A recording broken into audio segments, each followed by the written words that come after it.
ఈ శివ మహాపురాణం అధ్యయనం చేస్తున్నాము. రుద్ర సంహిత పార్వతీఖండంలో ఉన్నాము.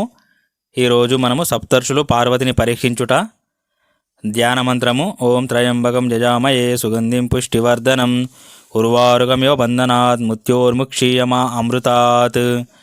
భక్తవత్సలుడైన శంకరుడు దేవకార్యాన్ని సిద్ధింపచేయాలని సంకల్పించి సప్తర్షులను స్మరించాడు.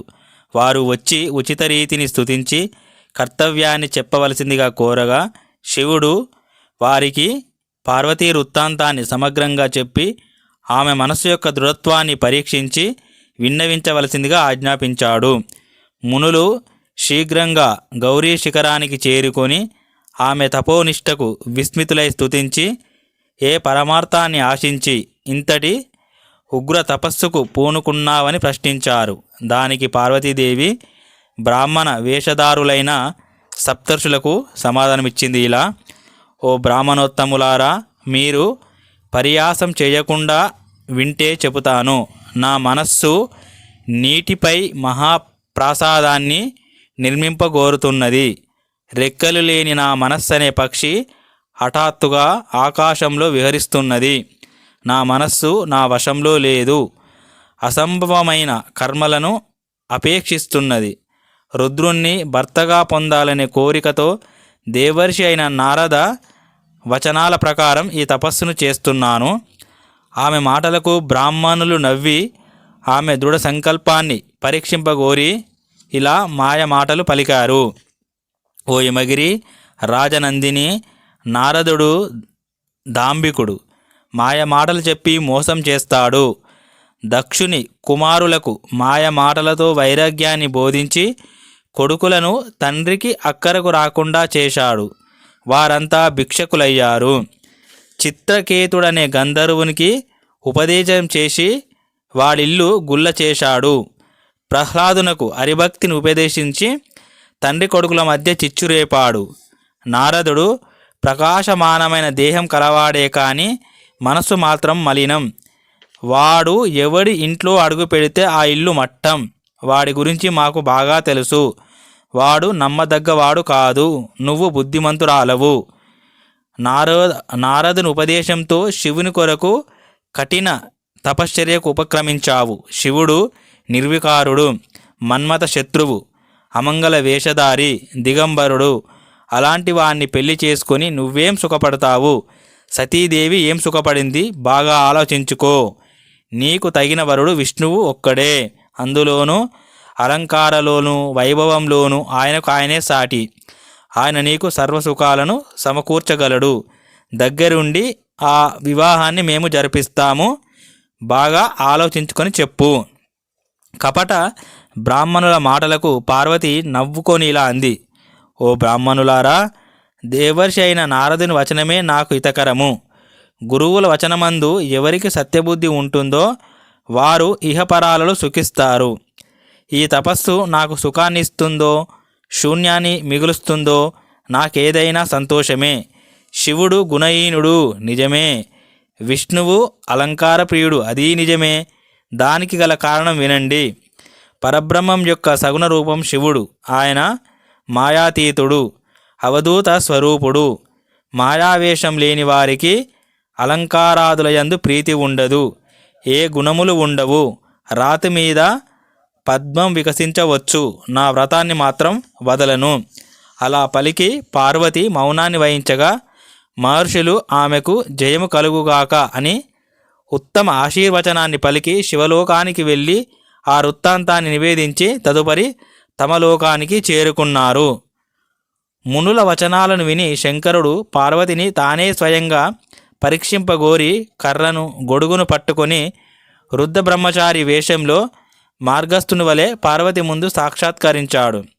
పార్వతి ఆయనను పూజించి, ఓ వేదమూర్తి, నీవెవరు? మీరెవరు? నా వల్ల నెరవేరవలసిన కార్యాలు ఏమైనా ఉన్నాయా? దయతో చెప్పండి అని కోరగా ఆయన ఇలా అన్నాడు: ఓ భద్రే, నేను అన్ని చోట్ల సంచరిస్తూ ఉండే రుద్ర బ్రహ్మచారిని. తపస్సు నా ప్రధాన వృత్తి. నువ్వెవరో ముందు చెప్పు. నువ్వు వయస్సులో ఉన్న సుందరాంగివి. నీ సౌందర్యం ఈ వనానికి బంగారు నీరు పోసినట్లుగా ఉంది. భర్త తోడు లేకుండా ఈ తపశ్చర్యకు ఎందుకు పూనుకున్నావు? ఒకవేళ ఆ అభాగ్యుడు నిన్ను పరిత్యజించాడా? నువ్వు లక్ష్మీవా, సరస్వతివా? నీ పుట్టుకచే ఏ తల్లిదండ్రుల జన్మ సార్థకమైంది చెప్పు. బ్రాహ్మణుని మాటలకు సమాధానంగా పార్వతిచే ఆజ్ఞాపితురాలై ఇష్టసఖి ఇలా అంది. ఓ బ్రాహ్మణోత్తమా, నా చెలి మేనకా గర్భాన జన్మించిన గిరి సార్వభౌముడైన హిమవంతుని ముద్దుల పట్టి పార్వతి నామధేయ. పూర్వజన్మలో దక్షపుత్రి అయిన సతీదేవిగా జన్మించి తండ్రిచే అవమానితురాలై దేహాన్ని త్యజించి ఈ జన్మలో కూడా శంకరుణ్ణే పతిగా వరించి తపస్సు చేస్తూ ఉంది. శంకరుడు లభించాడు, కానీ విధి విలాసంచే కామదహనం చేసి ఈమెను విడిచి కైలాసానికి వెళ్ళిపోయాడు. అప్పటి నుండి ఇలా తీవ్ర తపశ్చర్యలో మునిగి ఉంది. ఇంతవరకు శివుడు లభించలేదు. మా చెలి కోరిక శీఘ్రంగా నెరవేరే ఉపాయాన్ని మీరేమైనా చెప్పగలరా?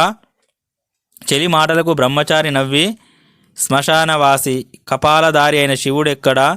కుసుమ కోమలి సుందరాంగి అయిన ఈ పార్వతి అతన్ని వరించటం ఎక్కడా? నీ మాటలలో నాకు పరిహాసం తోస్తుంది.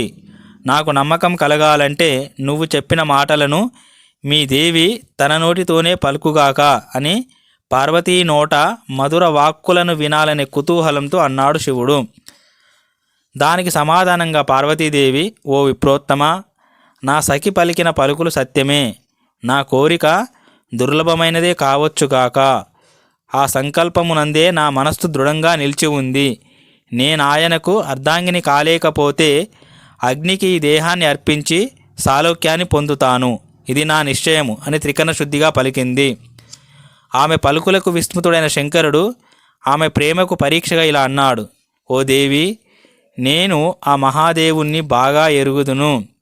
ఆయన వృషభధ్వజుడు, భస్మలేపనుడు, జటాధారి, వ్యాఘ్ర చర్మాంబధరుడు, కపాలధారి, భుజంగభూషణుడు, విషభక్షకుడు, విరూపాక్షుడు, విభీషణుడు, దిగంబరుడు, గృహభోగ వివర్జితుడు, భూతప్రేత పరివేష్టితుడు.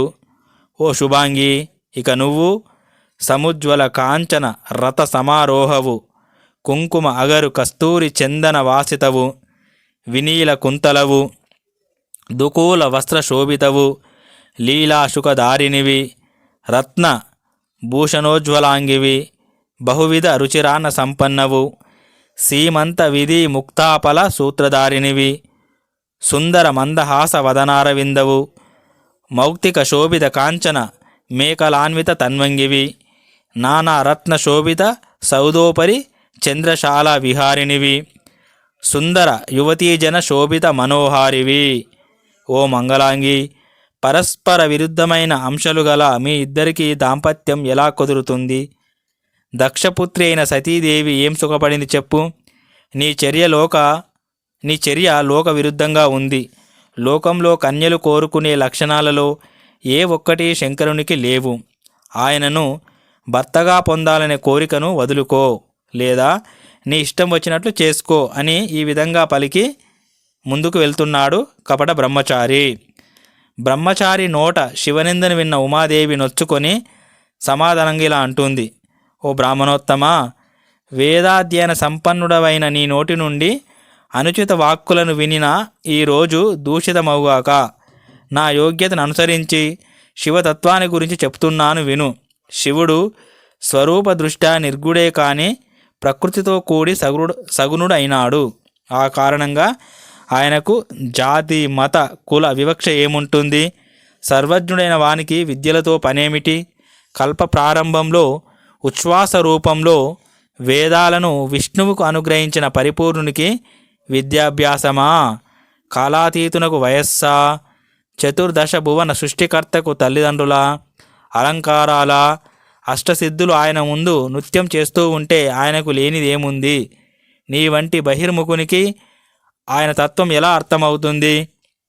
ఆయన ధరించే చితాభస్మము అపవిత్రమైతే బ్రహ్మ విష్ణాదుల ఆయన శరీరం నుండి జారిన భస్మను శిరస్సుపై ఎందుకు ధరిస్తున్నారు? నువ్వెన్ని కుయుక్తులు పలికినా నా మనస్సు మరలదు. శివనింద చేసిన వానిని వధించాలి. బ్రాహ్మణుడు కనుక బ్రతికిపోయావు అని పలికి పార్వతీ మనసులో శివుణ్ణి ధ్యానించింది. ఆ కపట వటువు ఇంకా ఏదో చెప్పబోతూ ఉంటే తన చెలికత్తి అయిన విజయను పీల్చి, ఈ దుష్టుడు ఏదో చెప్పబోతున్నాడు, శివనింద చేయటం మాత్రమే కాదు వినటం కూడా అంతకంటే మహాపాపం, ముందు వీణ్ణి బయటకు నెట్టండి, ఆహాహా ముట్టుకోకండి, అది మరింత పాపం, ఈ దండాన్ని మెడ మీద పెట్టి నెట్టండి అని ఉమాదేవి ఆయనను పొమ్మని ఇట్లా ముందుకు వెళ్తుంది. చంద్రరేఖా మౌలి, నీలగలుడు, ధవలాకి లాంగుడు, మదనహరుడు, నాగకుండలధారి, భువనకర్త, గిరిరాజ నిలయుడు, సర్వగురుడైన విశ్వనాథుడు సాక్షాత్కరించి చేయి పట్టుకొని నిలువరించి, దేవి నన్ను విడిచి ఎక్కడికి వెళ్ళగలవు, నువ్వు నా సనాతన ధర్మపత్నివి, నీ తపస్సుకు నేను అమ్ముడు పోయాను, ప్రసన్నుడు అయ్యాను, వరం కోరుకో, రా నా నివాసమైన కైలాసానికి నాతో రా అని వరప్రదానం చేశాడు. అప్పుడు గిరిజకు తపక్లేశం మాయమైంది. ఓం శాంతి శాంతి శాంతి. హరి ఓం తత్సత్. శ్రీరామకృష్ణార్పణమస్తు.